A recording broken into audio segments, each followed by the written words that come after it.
বাঁকুড়া লোকসভা কেন্দ্র এলাকার বিভিন্ন জায়গা থেকে প্রত্যেকদিন অসংখ্য মানুষের কাজের খোঁজে শহরের রানীগঞ্জ মোড়ে আসা মানুষদের সঙ্গে কথা বললেন বাঁকুড়ার বিজেপি প্রার্থী ডাক্তার সুভাষ সরকার।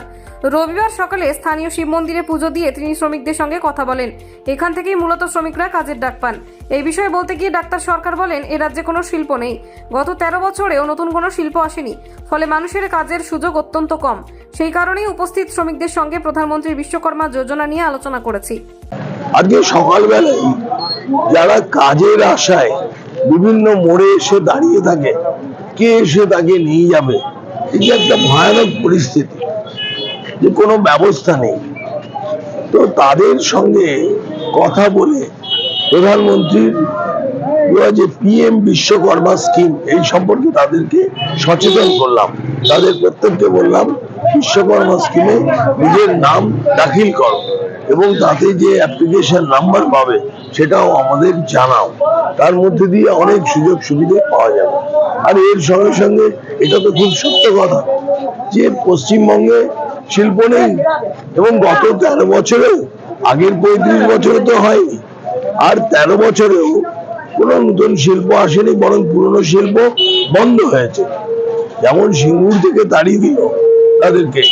আর এর ফলে এই বাঁকুড়াতেও আমি অনেক চেষ্টা করে শিল্প যখনই কাউকে আসতে বলছি, তারা এসে বলছে, ডাক্তারবাবু নমস্কার, পশ্চিমবঙ্গে এখন কিন্তু যেতে পারবো না, যতদিন না এই সরকারের পরিবর্তন হচ্ছে।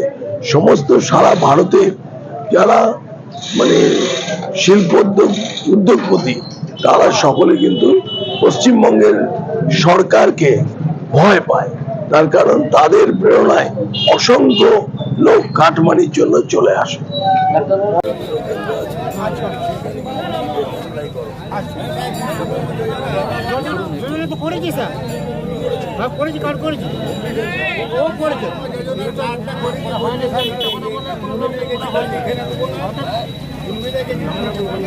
একটা শট খালি রং